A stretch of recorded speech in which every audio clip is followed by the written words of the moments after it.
Hello and welcome to Rediscovering Childhood, a podcast that brings you lots of practical information to help you become a more conscious parent. This podcast is brought to you by Discovery Playtime, an Irish business that provides high-quality educational and sensory toys to help your children develop skills through play. Visit discoveryplaytime.ie or download the app to get inspired.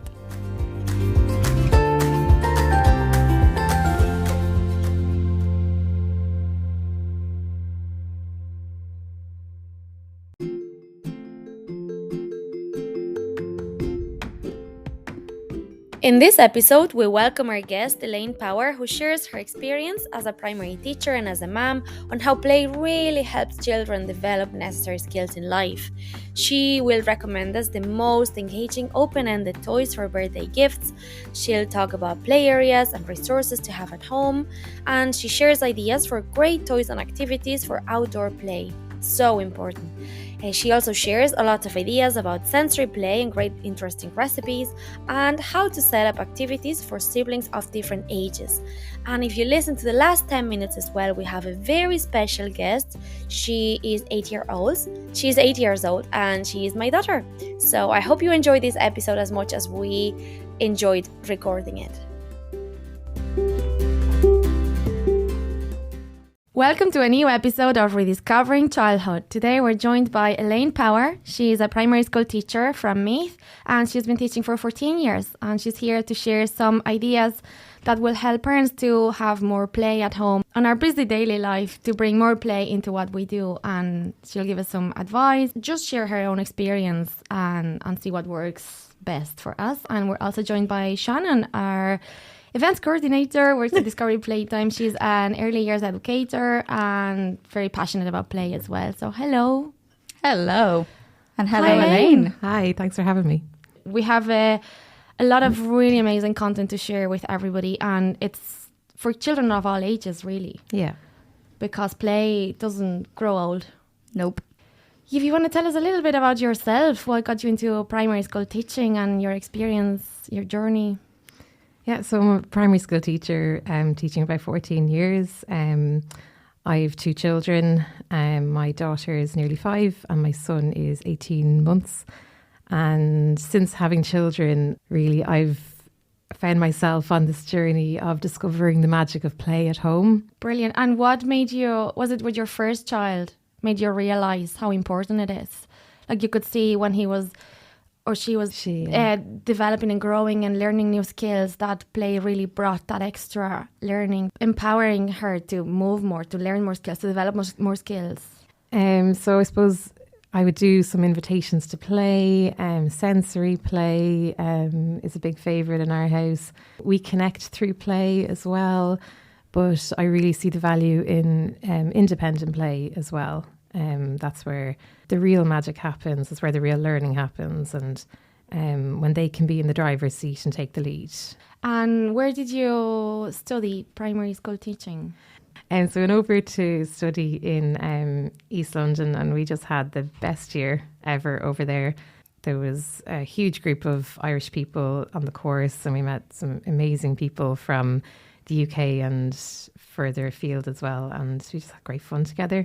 I suppose we were all on the same journey and like-minded, and we supported each other through the course, and it was just really enjoyable. We made some best friends for life there.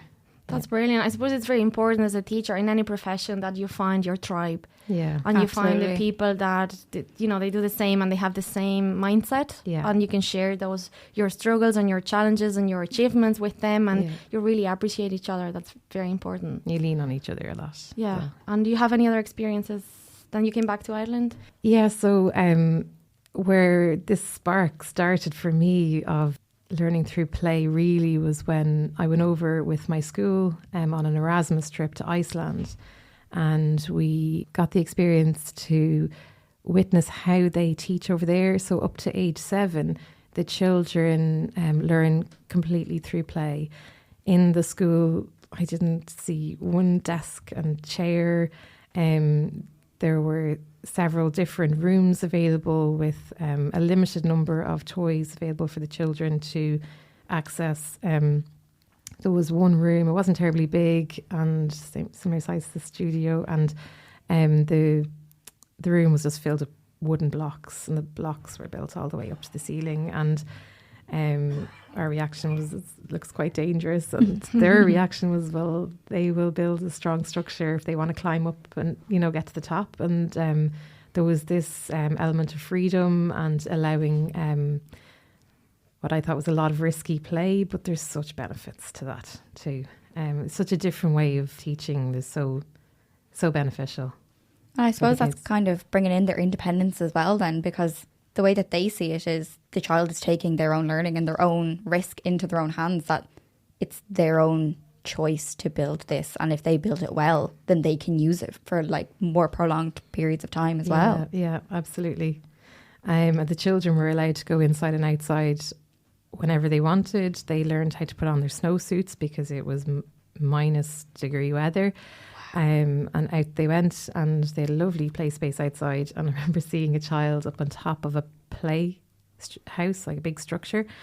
And again, one of the teachers that were visiting the school, I'm not sure what country they're from, they pointed out, oh goodness, there's a child like on top of that house over there. It's quite dangerous. And the response that we got was, and rightly so, well, if they can get themselves up, they can get themselves down. We're here to help them if they need it. Love it. Yeah.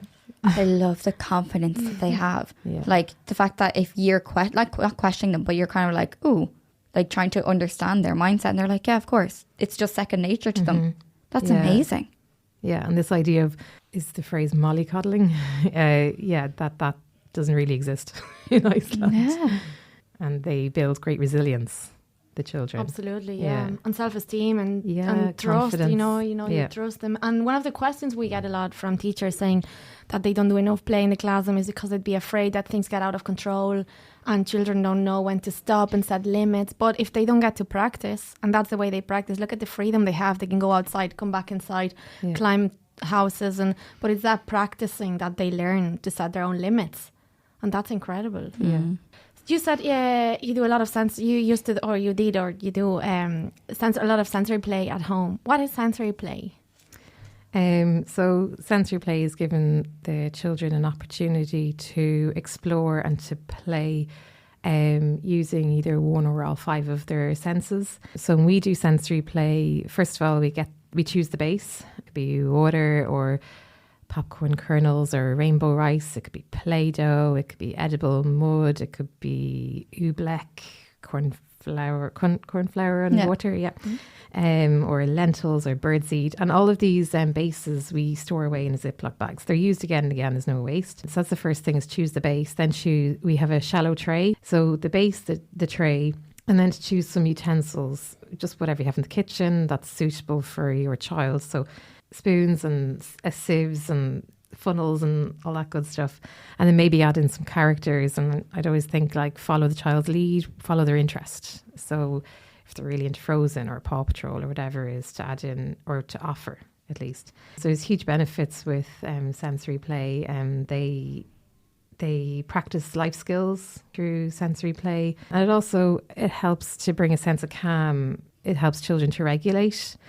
In our house, water play is like the equalizer of play. Both my children can access it in their own way, and they can play side by side and together, and it's just lovely. I would always start off simple, maybe just offer the base, especially if it's a messy one, and give the children the opportunity to get their hands dirty, to mess and to play. If you offer a tool too quickly, they might just move that edible mud or move the whatever it is around with the tool, and they might not actually touch it. By offering no tool, they've no choice but to put their hands into it if they want to play with it. And then maybe after they've played that once, the next time you could add in the tools, maybe just 2, like a scoop and a bowl. Then maybe the next time add in some more utensils or add in the animals, but don't offer it all at once because it can be overwhelming. Or the child might just focus on the tool that you gave them that they've never actually explored before. I'd be like, what's this sieve? And just focus on playing with that after you setting up all of this messy play for them, intending them to play with it, and they just explore the sieve. Yeah. And also, if you don't put the tools and they are playing with the mud or the leaves or the grass or whatever it is, and they think, oh, I think I need something. That's their problem solving. And then they'll go off and get a spoon and come back. It. So that's their opportunity for them to think and solve a problem. Oh, I don't want to touch it. What can I do so I don't have to touch it with my fingers? Even if that's the case, that's a great opportunity as well. And I always set up the cleaning station ready for after if it's a very messy one, whether that's at the bath, I have the bath run and it's ready, or that there's a water tray ready to wash their hands after. I like that. That's a really good idea. Yeah, it makes the transition a lot easier and takes pressure off you, and you know it's going to be, you avoid a big fight there. You're not running around and there's like muck all over their hands and you're running after them. You're like, no, please just come back. I have the wipes here. Yeah, I've learned the hard way. Yeah. My son is loving painting at the moment, and I love to give him the opportunity, but I have to have the basin of water ready and the spare change of clothes because he's going to be stripped. And then they move from whatever they're doing to water play. Even though they're being washed, but it's not as bad as, okay, that's it, we're done, let's clean up. They're happy to leave the painting when it's done, when the time is right, and then more play. They're distracted with the next bit. That's very important. So ideas for sensory play at home now that we're talking about. You said edible mud. How do you make that? I'm so glad you said that. I was sitting here really curious. I was waiting for my moment to ask. So that would be like cocoa and water and mixing up to the right consistency. I think you could add some flour to thicken it up as well. Depends on how thick you want it to be. Yeah. It's a great one for adding in your schleich pigs or plastic pigs, farm. Yeah, the farm scene. So we have rice, so I think the things I always add to my shopping list when I go shopping, it's important to have these things available. Yeah, so I'd have pasta, rice, oats, flour, Play-Doh, and oil. We can make Play-Doh.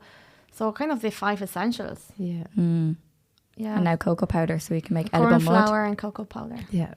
Until when they didn't realise that tastes like chocolate, then it's I was going to say, gone. I can even smell it just I think talking they say about it. It's taste safe, isn't it? But we don't really want them to be eating it. Yeah. It's not edible. Yeah, with flour, I think it can contain some bacteria. So that's right. Yeah. It's taste safe. Like if they taste it, it's okay. We don't encourage it though. But you don't give the spoon and you don't start eating it. No, better not. Now, in regards of sensory play, what are the toys that would make it easier that you think, these are the must-have toys at home? Because I think now we're coming to quality over quantity. Like I've walked into playrooms, I do entertainment parties and stuff, and I've walked into playrooms where I couldn't see the floor, and then the parents would say, it's just so many toys and kids don't play with anything. And I'm like, I wouldn't know what to choose. Yeah.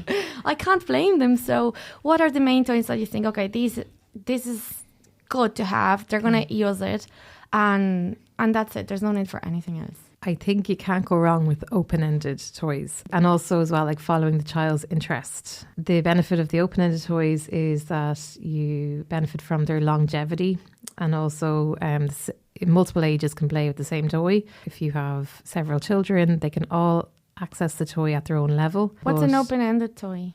A toy that can be absolutely anything. Silk scarves, pom-poms, can be food for the animals, but can be many other things as well. Wooden blocks. I saw my son pick up a wooden block the other day and hold it up to his ear and start saying hello, like, hi. Yeah, it was a phone. He's been pushing a wooden block around the ground like a car. But obviously wooden blocks can be built to make anything. Lego as well. Magnetic tiles. The main toy that's used in our house all the time are wooden blocks, and I think that not all wooden blocks are made equal, and the best kind of wooden blocks are quite grippy.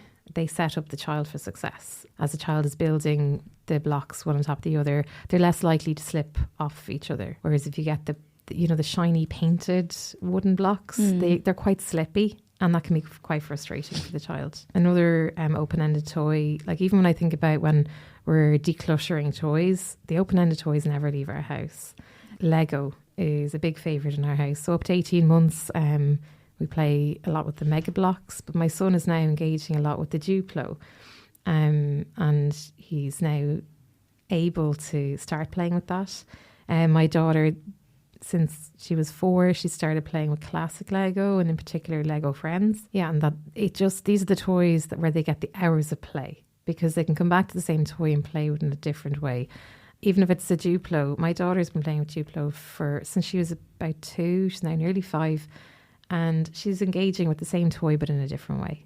So you get really good value for the toy. It's an investment, isn't it? They're usually more expensive, but it's just it's so worth it in so many ways. Absolutely. And then for the bigger items like a play kitchen, we try to go for like a more simplistic design, whether it's a play kitchen or like a doll's house, just a simple wooden one. So we have the IKEA kitchen, and the reason we particularly like it is because our IKEA kitchen it's been a kitchen, it's been a vet's clinic, a doctor's surgery, it's been a bakery, it's been a shop.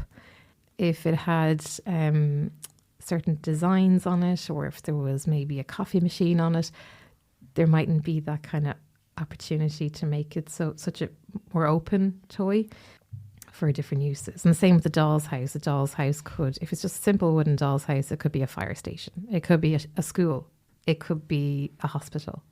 Yeah. And what's the opposite of an open-ended toy? A closed-ended toy. The toy that would be used in a more singular way. So like a jigsaw puzzle, I suppose. A jigsaw puzzle, yeah. That's a good example. Or something that you press a button and makes a noise. Yeah. And that's it. Yeah, absolutely. You know that. The noisy toys. Yeah, the noisy, annoying toys that no one likes. Where's my Spider-Man? I don't know. It's gone. He's going to rescue someone. I don't know what to tell you. He's gone. So Elaine, you talked about decluttering toys. How often would you do that, or why, and what way would you think we could set up the toys at home in a way that are more inviting for children? I suppose we declutter when necessary, especially maybe before birthday or before Christmas time when more is likely to come into the house. We do toy rotation in our house, and I suppose we offer like a limited number of toys at one time, and store away the rest of the toys. The kids get excited when they see a new toy that they have played before. It's not actually new, but they reignites like a spark with that toy. And had that toy just been sitting on the shelf for the past couple of months, it may have become part of the furniture and they may have just ignored it. But by rotating the toys into play, it ensures the toys get played with more meaningfully.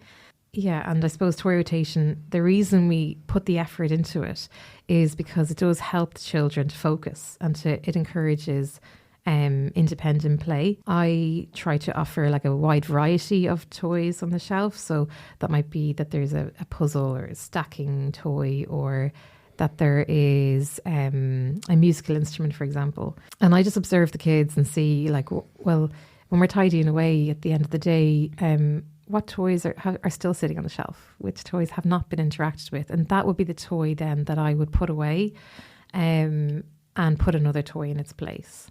It's also a great way of looking to seeing, do your children actually enjoy playing with this toy? And that's maybe when you might decide this one needs to be passed on. We're not really using this toy a lot. So I suppose toy rotation, it's kind of forever evolving in our home, because as the children get older, it's done a bit differently. But the things that stay constant is like, I suppose, how we store them away. We try to kind of store them in categories to make it easier to find them. So we'd have a basket of vehicles, a basket of animals, a tub of Duplo stored away, a basket of musical instruments, for example, as well. I really like that you mentioned about toy rotation, just changing one toy at a time and observing your child. Because for me, I always thought it's very overwhelming. I have to get rid of all of the toys and put all of the new toys. And it's as simple as, okay, they haven't played with this for a long time. Let's just swap. Yeah, absolutely. So that's all it takes. Yeah. Sometimes I might do a bigger rotation, or maybe change around how the room looks, but most of the time it is just a simple swap one toy in for another one. And it really, really works. Yeah. Or even you take that toy there, as you said, put it in a different place.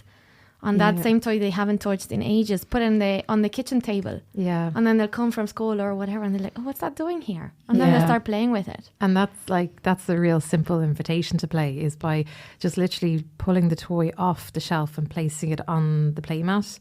They see it in a different space, and it just kind of draws them in. Sometimes, not always. Like, even if you were to do, like, when it comes to invitation to play, just to keep it very simple and even pull down 2 toys off the shelf and place them side by side, 2 toys that they have never played with together. For example, like your basket of magnetic tiles, and then pull out maybe all of the animals maybe from Duplo and place them beside the magnetic tiles. And we, as their parents, might be thinking, and as the adult, we might be thinking, oh, they're going to make a farm. There's the barn animals, the farm animals, and the magnetic tiles. They might make little pens at the farm.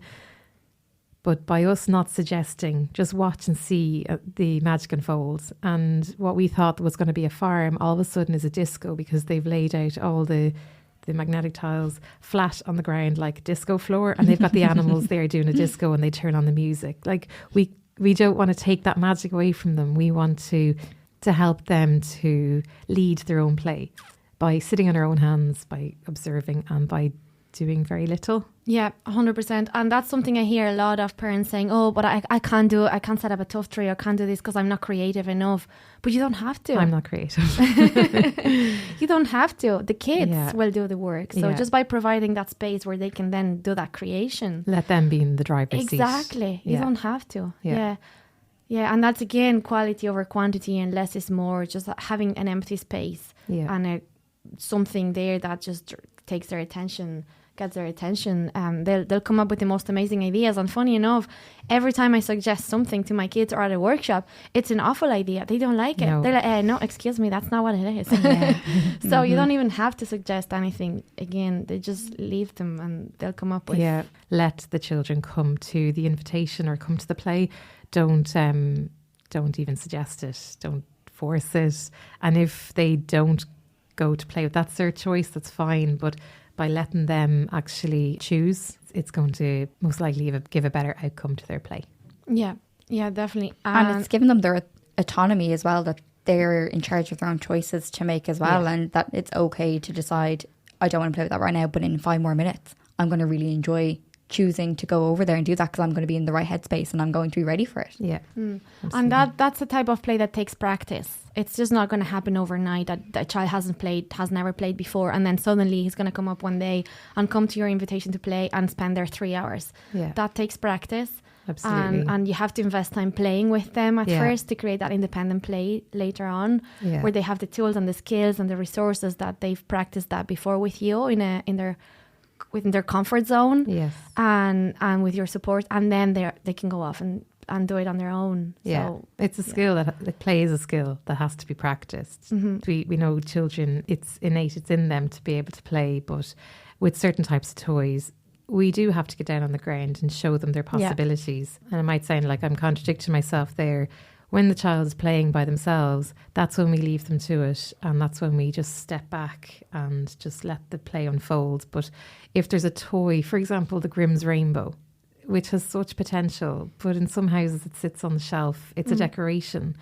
Toys like this might actually need a little bit of support to show them their possibilities.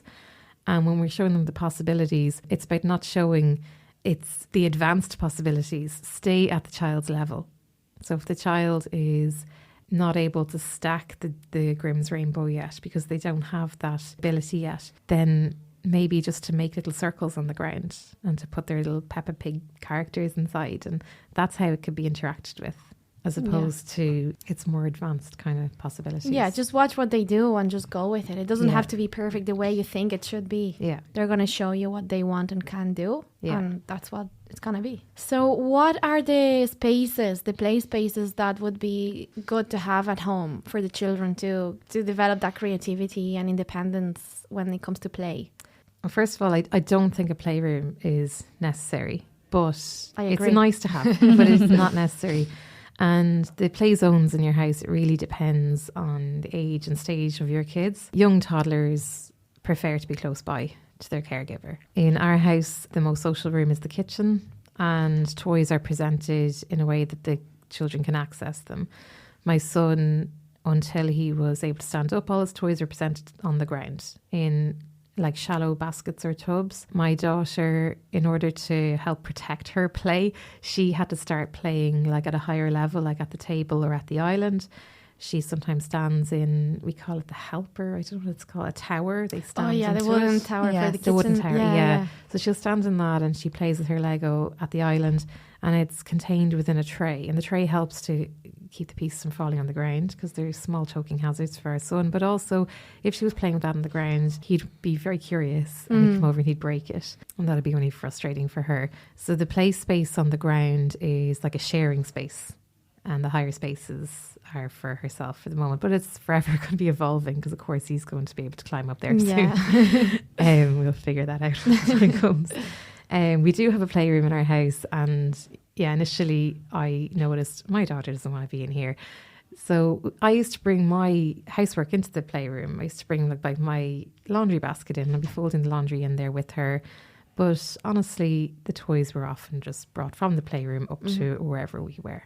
And that's fine too. Whatever works for your kids and whatever age and stage they're at. I agree that whenever I've had a playroom at home, it was just covered in dust. Everything was just, and then everything was in the sitting room because they would bring the toys from the playroom to the sitting room, and then I get annoyed because everything everywhere. So I'm like, well, it makes sense that I just create a space for those toys in the sitting room so they're not out of place and I don't get frustrated. And I know they're playing with them and all, but then they know that that's where they go. And again, like if you're making dinner, they want to be in the kitchen. And we all know if we're in the toilet, they want to be in the toilet. And wherever you are, so there's a little play corner in every room of the house. Art is essential. Yeah. Construction. Definitely. We've an art station, and on the shelves we try to keep the resources quite open-ended. So in other words, we try to avoid maybe colouring books, but leaving like just blank paper to create her own creations. And I suppose I have to be quite limited. I'm quite limited in what I can provide because of my son. So markers that he can't open the lid, hole punch. We always have available like Pritt stick, so glue and masking tape. And she's recently got into paper fasteners, like a split pin. And she makes little books using she's a hole punch paper, and she makes up little books. The recent one she made for her brother was a book about teaching him the different types of food. Oh, I love that. Yeah, so the art area is played every day in the house. And then apart from that, like the different play spaces, it's more that they take the toys down into an open space on the floor. It's about having an open space available for them to play in. Whatever toy that they're playing with, that they have a space. So we've removed actually the coffee table from that. Brilliant. And tough trays. I have a tough tray in the kitchen and a tough tray in the sitting room and a tough tray in their bedroom. Tough tray upstairs. But definitely in the kitchen, that's where I find that they use it the most. Because if I'm making dinner and I'll put some carrots there and a peeler, and then they have their tough tray, and then they start making potions and bringing in, I need the test tubes and we need water and we need this, and it's all in I use the smaller tough tray, the circular one has higher height, so and then I just pour it all outside and that's great. Feed the birds. But it creates that boundary as well, that like this is your play space. This is where you keep your toys, so that at that point there's not like a Lego going flying, or there's like carrot peels over in like the bedroom underneath their pillow when they're going to bed. So it's nice to have that, like, this is your designated area. Exactly. You can stay here and you can play here. I've seen people use a tray for the breakfast tray for using for their art.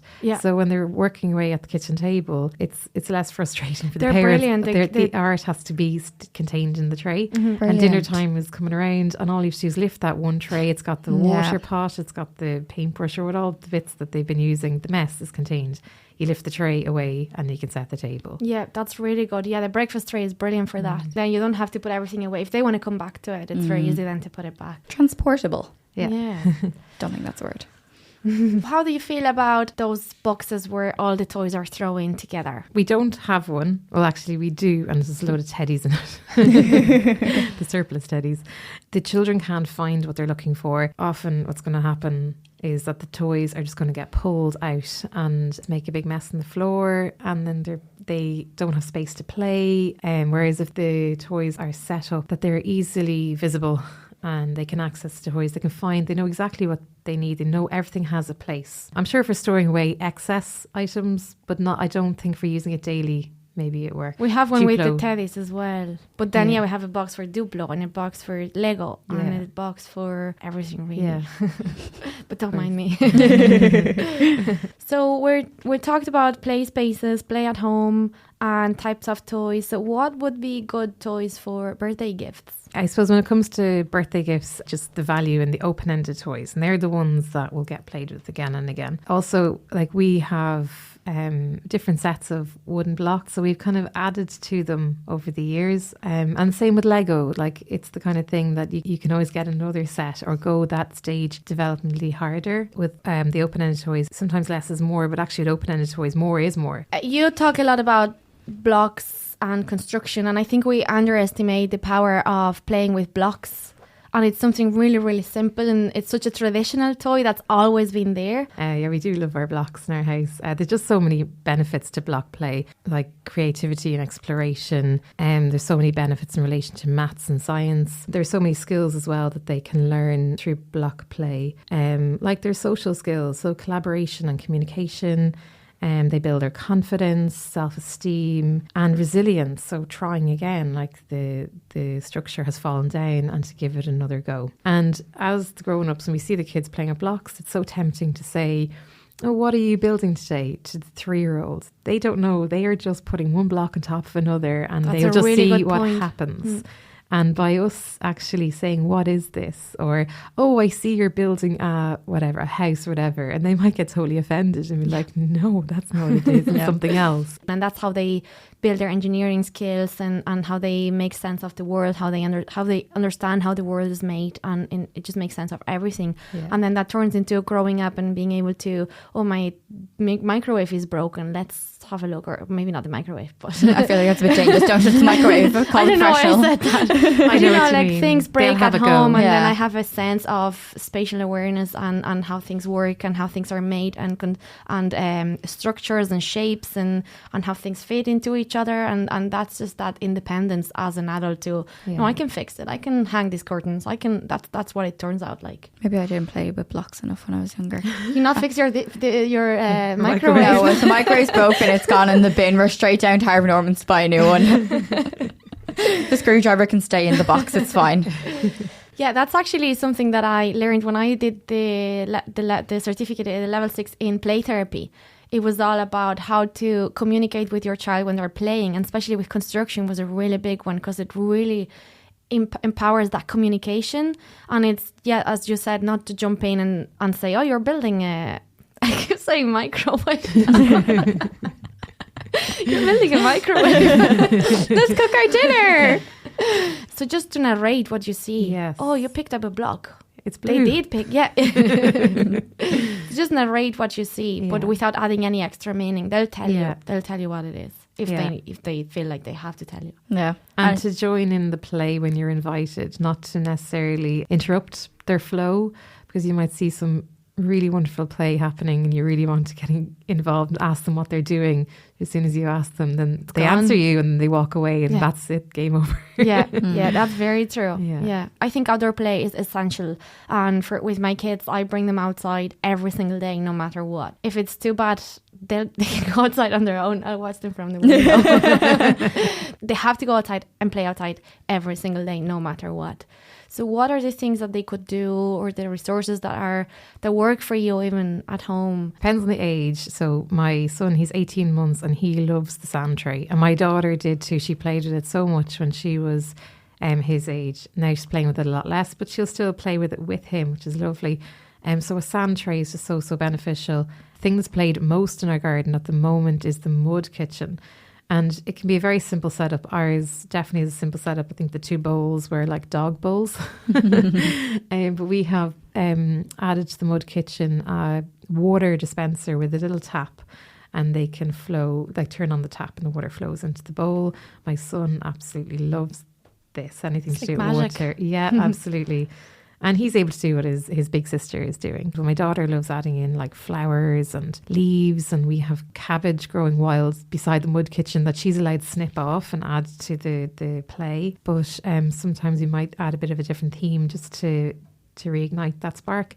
So a couple of weeks ago it was a bubble station. She loves like doing science experiments, got her test tubes out there, different colours of water. So it's the same toy, but it's played with in different ways. Yeah, and that reminds me of our latest blog post that you wrote, Shannon, about pretend play and how important it is to pretend play in the kitchen and pretend play as a scientist and make those potions. And they really learn their skills, what their skills are, what their strengths, and then they later on in life, who knows, they might, because they had that experience, because we got here a lot of teachers saying, I used to play teachers when I was small and now I became a teacher. I did. So there you go.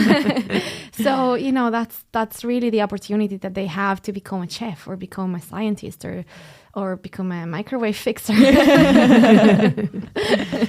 But it's very, very important in so many ways, as you said, that they develop the skills now, but also in the future. I also love that in the mud kitchen, you're saying your daughter, like, she goes and picks up some grass or some flowers. Like, she uses whatever is readily available in the garden as well. It doesn't have to be like you have to go outside and buy soil or anything. It's just if there's leaves on the tree, you take the leaves from the tree and there you go. They can be your food or they can be part of your potion or anything like that as well. It's incredible. Maybe the blackberries coming in now, so they're being added to it. Some jam. Absolutely. And put it in the microwave. I'll stop. Brilliant. So just to have just one more question, Elaine, for you. What is, as a mommy, what is the most important thing that you want your children to learn, and how do you ensure that? Well, I want them to learn to be respectful and through play, to promote independence. But I think overall, the main one is probably to encourage curiosity and imagination. And how do we do this? Allowing the child to be the leader in their play. Allowing them to be in the driver's seat. My role is to get involved as little as possible, but as much as necessary, to be there as a guide, to support if necessary. If I saw one of my children playing with a jigsaw and they were struggling, wait, see what happens. Don't go over straight away. You want to, we have this urge inside us. We want to actually go over and pick up the piece, show it to them and help them. But actually sit in your hands and say nothing. And they might even be saying to you to find the piece for them. Well, just see what happens and, give some encouraging words, or maybe make a suggestion as to, what colour, or what character or what colour do you think you're looking for? And could we look for those colour pieces? Or so by responding with guiding questions as opposed to telling them the solution. Yeah, that really builds their self-esteem. Yeah. If they do find it, they'll feel so proud of themselves. Absolutely. Yeah. As a parent, that's a goal that, if you achieve that, it's amazing to have your children that, that they think by themselves, be curious and not afraid of being curious and asking questions. I think as an adult as well, and I sometimes struggle myself, depending on what I'm doing and who I'm talking to, I'd be afraid of asking questions because they're going to think that I'm stupid. And, I'll just be like, no, okay, I know about things that you don't know. And that doesn't mean I need to know everything that you know. I'm okay with asking questions. Yes. And if that's what you think, then, well, that's your problem. Yeah. So that's how it starts. That's very important. Elaine, thank you so much. Thank you for sharing me. everything today. Thank you. And thank you, Shannon. Thank you. I love being back. Never get rid of me again. No.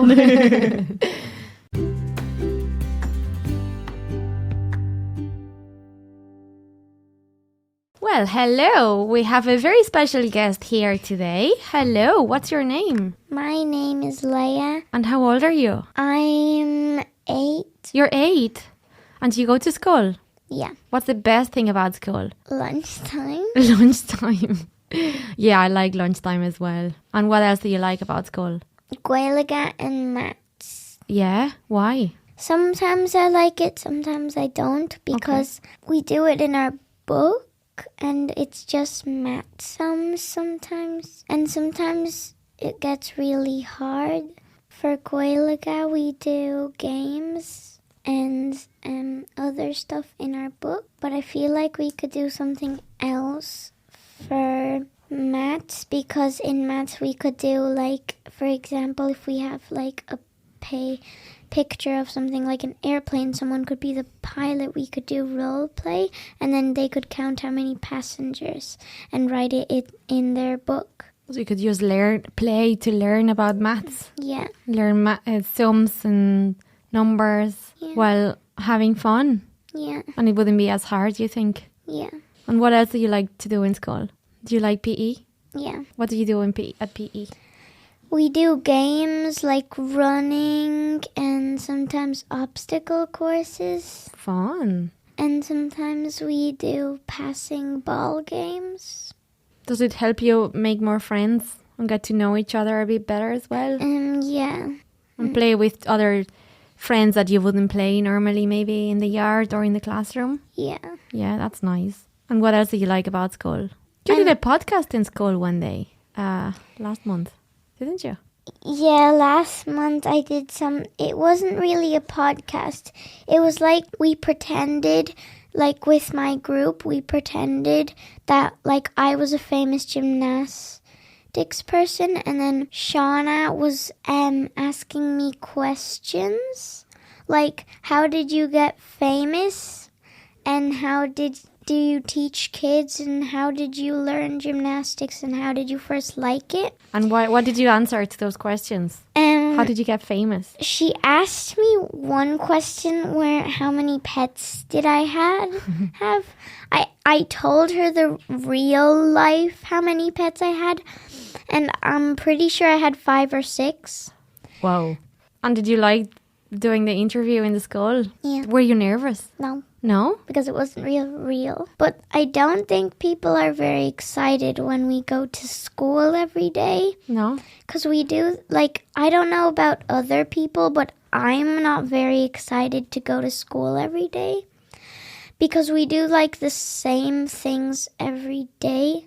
Not like the exact same, but in maths we kind of always do it on a page. We always do, like, maths nearly every day. It's like other things, but maths as well. So you always do maths, and then you also do something different every day, but always maths. And I don't get why there's homework in school and doing like work and maths. And then when we go home, I feel like I can take a break, but I can't because I have to do my homework. But And what would you like? Oh, sorry. Homework doesn't teach me a lot. It's just, it asks me sums and doubles, and you have to spell 3 words and then write a sentence of them in your homework copy. And what would you like to do instead in your time at home? I'd like to play outside with my friends, but I don't really get to play with my friends a lot because they're always doing their homework. Oh. And my friend, she has like 4 books to do because I ask her to come outside after school when we're all like changed and had our lunch. But she always says she has to do her homework. And then when I knock for her again, she says she has to do another book. Oh my goodness. So So she doesn't get to play outside? Yeah. Oh, that's very sad, isn't it? Mm-hmm. And what about children that come home from school and watch TV all day or play video games and they don't even go? Imagine if they don't even have homework, but they just stay at home watching TV and playing video games. What do you think? That wouldn't be so good. No? Yeah, Will they be missing like- out on playing with their friends outside and Yeah. having fun? Once I went to a place far away. There was like a person and he was playing. It was like a fair. I don't know who he was, but he was pretending he had guns, killing everything. And then there was like a toy called Mad Matter that my mom sells. And she... You can say I'm your mom. Yeah. Yeah. She said... So he was just like making it into a tower, and then I remember that. and then he was pretending to like kill it, Yeah. like it was a video game or something. Yeah, because we asked, and he said, that's what I do at home. I kill people. And I don't know if he's actually ever outside. I mean, parents should know that their kids aren't meant to be inside all day playing video games. It's good to get fresh air and Yeah. play with your friends. Yeah. It makes you feel good, doesn't it? Yeah. But I'm only a kid and I know this, but I don't know. I think adults should know that their kids should be outside playing to get fresh air because it's bad. It's bad for the brain or body to be inside and not get any fresh air. Do you remember playing when you were smaller? Yeah. Yeah. Did you play a lot? Yeah. I had a full bedroom full of toys everywhere. I'd always be playing. Like, I wouldn't actually be watching TV a lot. Yeah. Like, I'd be playing most of What the was your time. favorite thing to do, to play with? I like playing with my toy kitchen. It's like a kitchen that I pretend to sell food. I have a best friend too. One of them told me to say hi if they're listening Oh, to them. what's the name? And they told me to say their names. Oh, yeah? Yeah. Okay, you can They say hello. One of them is Shauna. Hello, Shana. She's 8 years old and she has a pet hamster named Popcorn. Oh, hello, Popcorn. And the other one's, she's 7.5. Her name is Gwen. Hello, Gwen and Shauna and Popcorn. Okay, Leah, thank you so much for being here today. Will you come back another day? Yeah. Yeah, we have so much to talk about. Thank you so much. Also, bye-bye, Shauna and Gwen, if you were listening. On Popcorn. Thank you for listening to this episode. If you'd like to share your own story on our podcast, please get in touch through our social media. Don't forget to like, share and follow so you'll never miss out on upcoming episodes. See you next time!